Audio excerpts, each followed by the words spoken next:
You open the app, you didn't plan to buy anything. 3 minutes later, it's already sitting in your cart. You know you don't need it. You buy it anyway. And afterward, that small wave of shame washes in, the same one that hit you last time, and the time before that, and the time before that. You've probably told yourself it's a willpower problem. Just be more disciplined. Just want it less. Just try harder next time. But here's what's actually going on. It has almost nothing to do with willpower. It has almost everything to do with three specific mechanisms running quietly in the background of your brain, mechanisms that have nothing to do with your character and everything to do with how the human mind was built. Once you see them clearly, you'll never look at your shopping cart the same way again. Start with a simple truth psychologists have known for decades. Willpower is not a fixed personality trait. It behaves more like a battery, one that drains over the course of a normal day and doesn't fully recharge until you sleep. Roy Baumeister, a social psychologist who spent much of his career studying self-control, ran a series of experiments that changed how researchers think about discipline entirely. In one now famous study, he had people resist eating fresh-baked cookies and eat radishes instead. Afterward, that same group gave up on a difficult puzzle far faster than people who hadn't been forced to resist anything at all. Baumeister called this ego depletion. Translated into plain English, it means this. Every act of self-control you perform draws from the same limited mental reserve. It doesn't matter whether the resistance was about food, about your inbox, about a difficult conversation, or about your budget. It's all coming out of the same account. So by the time you open a shopping app at 9 at night after a full day of decisions, meetings, small frustrations, and things you talked yourself out of doing or saying, you're not weak. You're depleted. Your brain isn't choosing between buy it and don't buy it on equal footing. It's choosing between buy it, which takes no energy at all, and don't buy it, which requires energy your brain simply doesn't have left to spend. Is it any surprise which one wins? That's the first piece. But depletion alone doesn't explain why the purchase actually feels good in the moment, even while some part of you already knows it's the wrong call. For that, you need to understand what money really is, at a neurological level. And it isn't what most people assume. Here's the twist almost nobody talks about. Your brain doesn't process money as a purely rational resource the way a calculator processes a number. It processes money as an emotional regulator, a tool for managing how you feel, not just what you own. Kathleen Vohs, a researcher who has spent years studying the psychology of money, uncovered something strange. Simply thinking about money changes how people behave, often before a single dollar has actually changed hands. In her research, people who were primed with money-related concepts became more self-reliant, but also more emotionally guarded, and more likely to want to regain control over a situation that felt like it was slipping away from them. Now hold that finding up against an ordinary bad day. A rough meeting where you froze up, a comment from someone that stung more than it should have, a late-night scroll through everyone else's carefully curated highlight reel. In moments like these, spending isn't really about the object at all. It's about restoring a feeling of control, fast, in a world that just made you feel like you had none. That new pair of shoes, that gadget you already owned 3 versions of, that thing sitting in your cart right now. It was never really about the object itself. It was about the 5 seconds of certainty that came the instant you clicked buy. For 5 seconds, something in your life was decided, chosen in your hands. That feeling is worth more to your nervous system than the item ever was, which raises an obvious question. If it was never really about the object, why does the object matter so intensely in the moment and so little an hour later once the box is already on its way to your door? This is where behavioral economics gives you the sharpest answer of all 3. Dan Ariely, who has spent his career studying why intelligent, otherwise rational people make consistently irrational financial decisions, points to something called present bias. In plain terms, your brain massively overvalues rewards available right now and massively undervalues costs that won't arrive until later. The dopamine hit of the purchase lands instantly. The credit card bill doesn't arrive for another 3 weeks. Your brain treats those 2 moments as if they belong to 2 entirely different people, and in a very real, measurable sense, they do.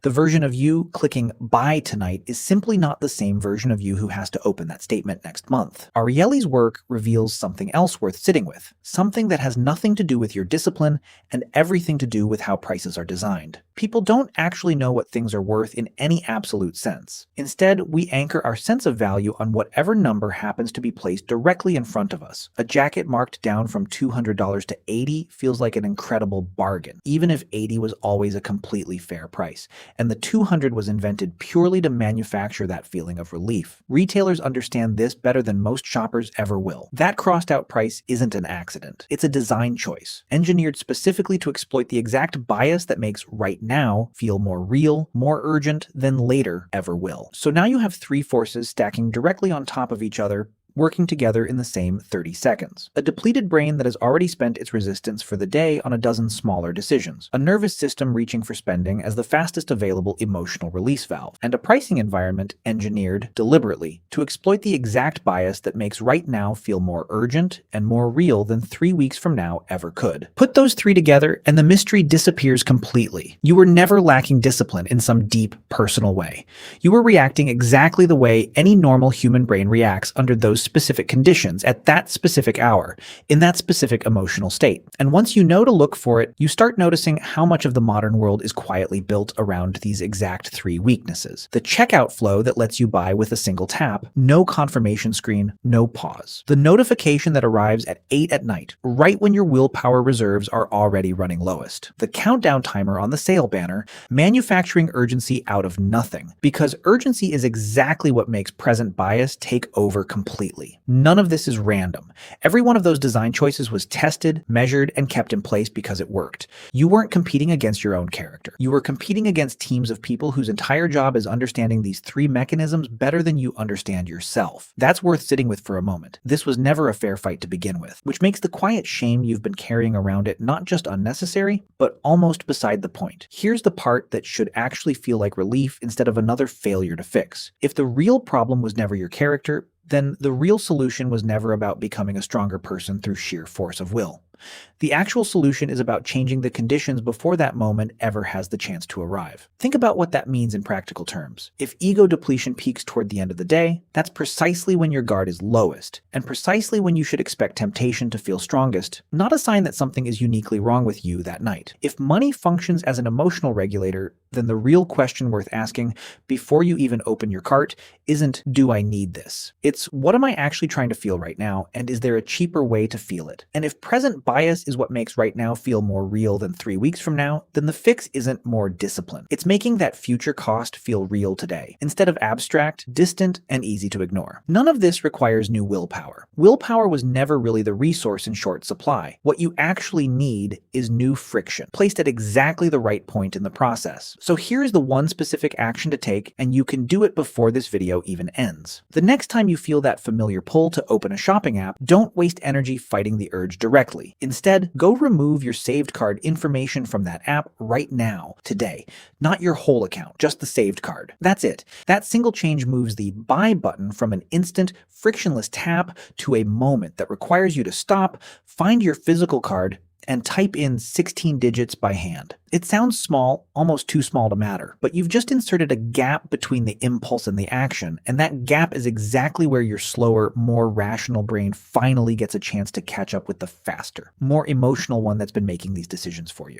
Notice what you didn't have to do. You didn't have to swear off shopping entirely. You didn't have to set up a punishing budget spreadsheet you'll abandon in a week. You didn't have to rely on some future version of yourself having more discipline than the version of you sitting here right now, because that future version was never going to show up reliably anyway. Baumeister's research is clear on this point. The people who manage their behavior best aren't the ones with the strongest willpower. They're the ones who've arranged their environment so that willpower barely needs to get involved at all.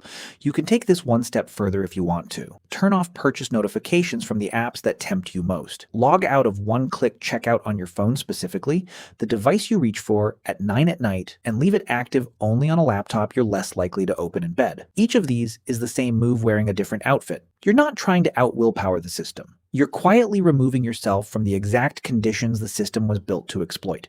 You're not doing this because you lack discipline. You never did. You're doing it because you finally understand the mechanism clearly enough to work with it, instead of quietly blaming yourself for losing to it. So tonight, when you open that app out of habit, you already know exactly what's about to happen in your brain the moment you do. And this time, for the first time, you're one small step ahead of it.